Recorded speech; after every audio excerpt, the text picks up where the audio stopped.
Good morning, everyone, and welcome to this week's sports podcast. It's Friday, the 11th of June 2021, and today is a big day because it sees the start of Euro 2020. After a year delay, the tournament finally gets underway, so plenty of excitement ahead for all those big football fans. The big talking point, obviously, from my point of view, is going to be about England.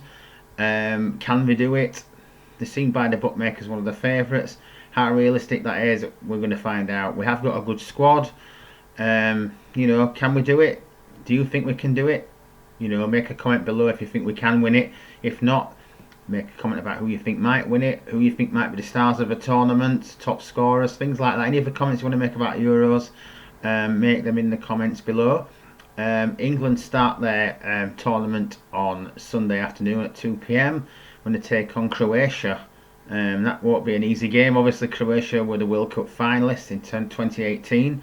They knocked us out in the semi-finals. The only thing I will say in favour of England perhaps this time is that the squad's a little bit younger than the Croatian side. Some of their players maybe getting a little bit long in the tooth now. We've got lots of youth coming through, people like Foden, Sancho, Bellingham. We've got Grealish. Kane is obviously a bit older, he's experienced head. Hopefully Henderson's going to be fit enough to play a reasonable part in the tournament. Same with Maguire.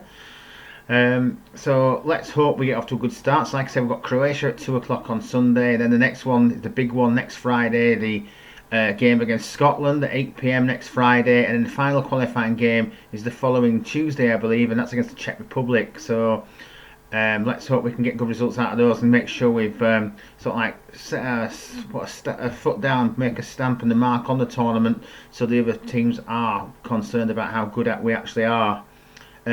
Just thought I'd mention at this point also we've got Wales from the home nations taking part. They've got their first game tomorrow afternoon at 2 p.m. They're playing Switzerland. I think it's in Baku, Azerbaijan. But yep, so they're playing Switzerland first of all, followed by Turkey next Wednesday. And then the following Sunday they play Italy, which will probably going to be the toughest game.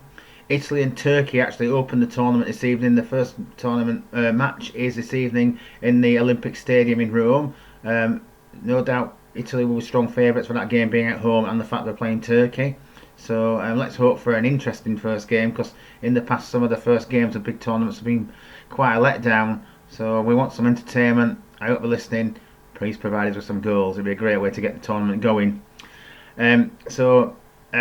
Moving on from those teams I've mentioned already, you've got to look at teams like Belgium, Spain, Germany, France, Portugal. Germany, France and Portugal are all in the same group, so I suppose that's what you call a group of death. The other team in that group were Hungary. Now, you might think, oh, Hungary, but they're not that poor. I think they're not a bad team, I think, what I've seen of them, and they could surprise one of those other three teams. One of the big teams is going to go out. Who's it going to be? Who do you think is going to go out of those three teams? Will there be a massive shock? Will it be the end of the road for Ronaldo? Will there be a surprise for Mbappe? Will Neuer get a surprise for Germany? One of those teams is going out. Which one's it going to be? What do you think? Let me know. Okay, so that's the Euros. The big news in football this week. That's the main talking point, really. There's not really a lot else to talk about with football at the moment. Aston Villa signed Emi Buendia from Norwich for 30 plus million. I think that increased up to 40 after the add-ons have been included. What else have we got in football this week? Not a lot really. There's obviously a lot of talk about Jadon Sancho going to Manchester United, and they're making progress on that transfer, so keep your eyes peeled to that story because it may well be concluded shortly. So we'll move on to football now. We're going to talk about cricket, and we'll talk about last weekend's Halifax Cricket League matches, and in the big derby between Illingworth and Bradshaw, it was a winning draw for Illingworth. Bradshaw scored 168 for 7. Illingworth St Mary's scored 169 for 7. For Bradshaw, when they were batting, a good performance again by Chris Shannon's had a good season so far, very good season so far, 57 runs again this time. Jonathan Lister's also chipped in with 33. But it was always going to be a tough game against Illingworth, and they managed 169 for 7. And in that respect, we had Stephen Cook scored a half century. He got exactly 50 for Illingworth. And 3 wickets for Johnny Lister for Bradshaw, and 2 for Simon Collins as well. So I suppose Illingworth will be happy with the two sides, but at least Bradshaw didn't lose. So that's what happened last Saturday in that game. In the other matches, Blackley beat Triangle by 9 runs. Blackley scored 183, Triangle 174 all out. Copley drew with Sawbury Bridge. Now in this game, Copley scored 260 for 5. And that was spearheaded by double century making. Ollie Thorpe scored 101 and Rowell scored 115. So it was at the heart of the performance from Copley. With regards to wicket takers, Jake Dixon took 3 wickets. And then Sawbury Bridge scored 262, and another good performance by Chris Metcalfe. He's having a good season with the bat this year, and he scored 77 runs for Sawbury Bridge, so that's another good performance. And James Holdsworth also chips in with 75, so a good performance for him as well. So they got a winning. It was a draw, but it was a winning draw. 10 points to Sawbury Bridge and 4 to Copley. So Sawbury Bridge will be pleased with that, I'm sure. Wish they'd have won, no doubt, but they couldn't quite pull it off. But it's a good result anyway. Myvenroyd drew with Boove. Myvenroyd scored. Get this right way around. Sorry. Boove scored 214 for 9. And Myvenroyd scored 218 for 8. So Myvenroyd get 11 points and Boove get 5. Shelf North Arm Hedge Top drew with Worley. And in that one, Worley scored 247 and Shelf scored 250 for 7. And in the final game, Thornton won by 36 runs away at SPCI. Thornton scored 201 for 9 and Sawbury Bridge were all out for 165. So that's an update on what happened last weekend. Now going forward to tomorrow, this weekend we see the Premier League games are Boove at home to Shelf North Arm Hedgetop, Bradshaw at home to Copley, certainly some rivalries from the past that I can think of there. Illingworth St Mary's at home to SPCI, Sawbury Bridge are at home to Myvenroyd, Triangle at home to Thornton, and Worley are at home to Blackley. So all those games commence at 1:30 tomorrow afternoon. Let's hope for a decent day's weather and some good results for the teams. Like Bradshaw, we want them to win. Obviously, I want to see Sawbury Bridge do well as well. So fingers crossed for those two teams. It's always good to try and keep on top of what's going on at both those clubs, and I've got to say I'm lucky that I get information sometimes fed to me by the guys at those teams, so thanks for that, really appreciate it. Okay, so moving on from Halifax League now, we're going to look at the England team, and England have started in an average way in the second test against New Zealand, and they won the toss yesterday, chose to bat, and at close of play they were 258 for 7. There were a couple of good performances. Rory Burns scored a nice 81 and Dan Lawrence is still in, unbeaten on 67. His confidence seems to be growing as his innings goes on. He was a bit scratchy at first, but he's got going now. He's playing some lovely shots, and let's hope he can go on and convert to 100. Disappointment for James Bracey, scored another duck. I hope it's not going to be his last test match for England. It could be. He might only play these 2 games. He's had 2 ducks. It's not very good for the lad's confidence, but we'll see what happens. New Zealand have been bolstered by the return of Trent Boult and the fierceness, obviously, of the bowling of Neil Wagner. Doesn't take a lot of wickets, but he's quite a scary guy to face, no doubt.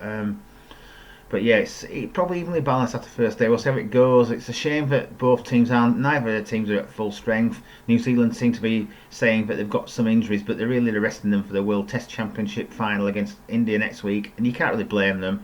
England's players played in the IPL still haven't appeared at all, which is a bit of a shame. It weakens the squad. I think we would have taken this a bit more seriously, but they're prioritising other tournaments later in the summer. Obviously we've got the World T20 Championship coming up and also the Ashes in the winter, so they're at the forefront of their mind, I think. So let's hope we get Jofra Archer and Ben Stokes and Joss Butler all firing on 100% on all cylinders by the time it really matters later in the year.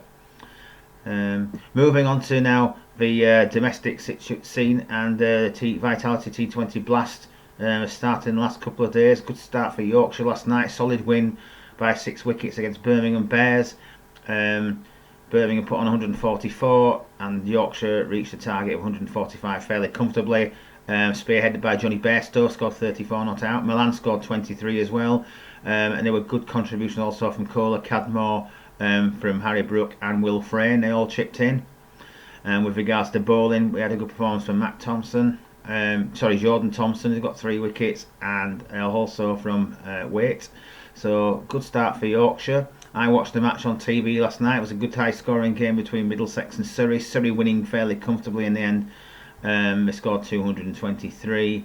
and Jax scored, I think, 68. It was a good performance by him. Alex Roy scored 48 as well, so good start for them. Morgan tried his hardest for Middlesex, he scored 32, but in the end, the Curran brothers took 4 or 5 wickets towards the end, and that sealed the victory for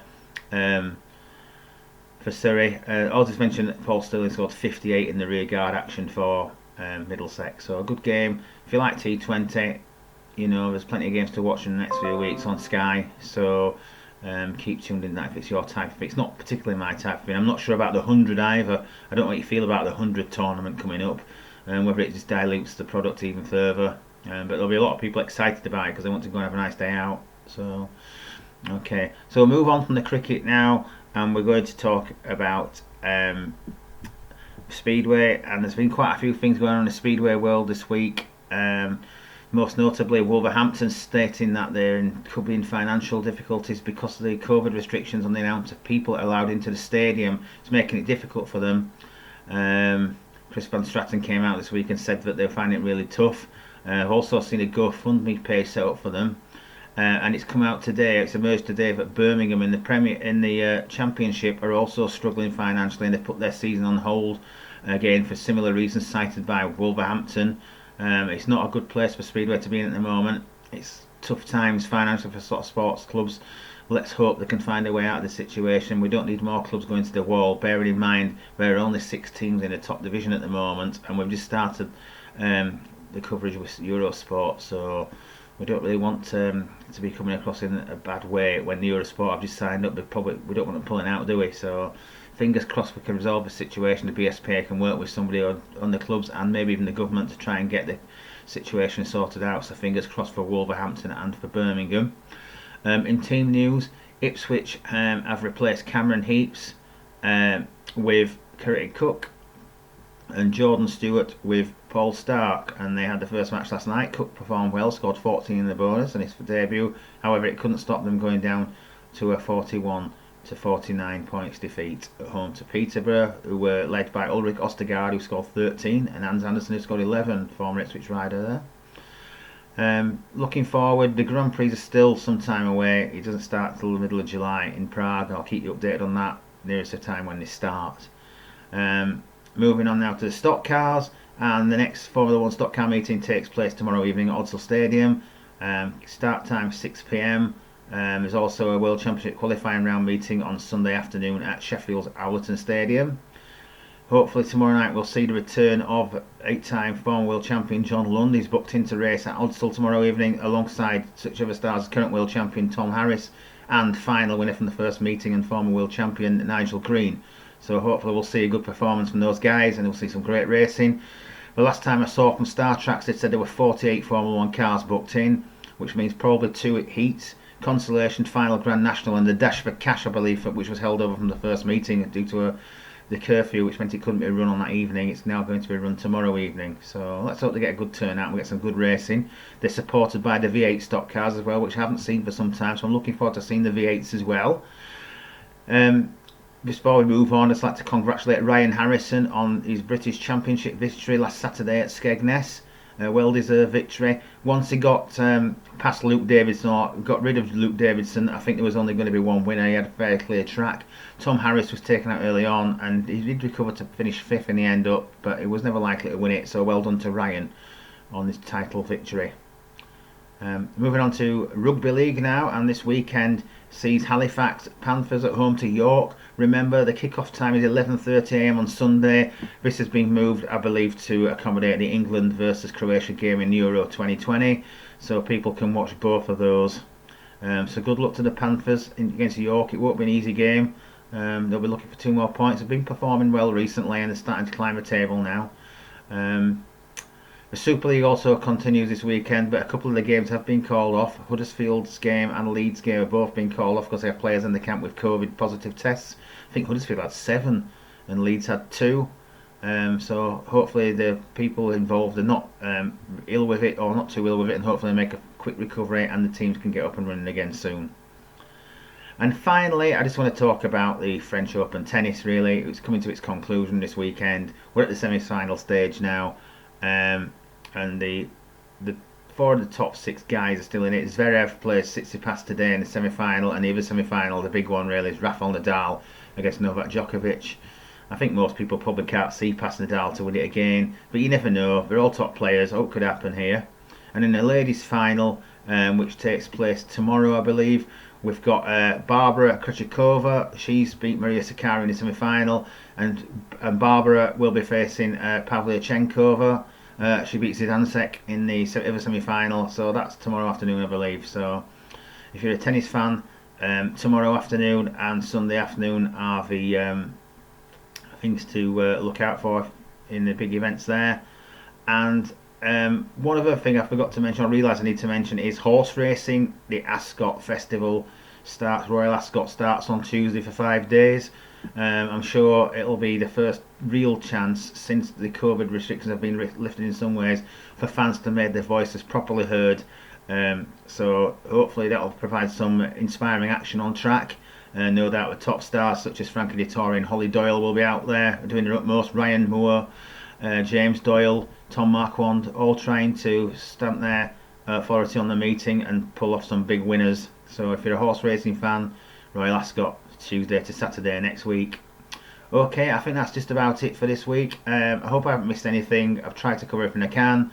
And if you've got any comments you'd like to make generally about the podcast, again, leave those below. And for now, until next week, it's goodbye from me.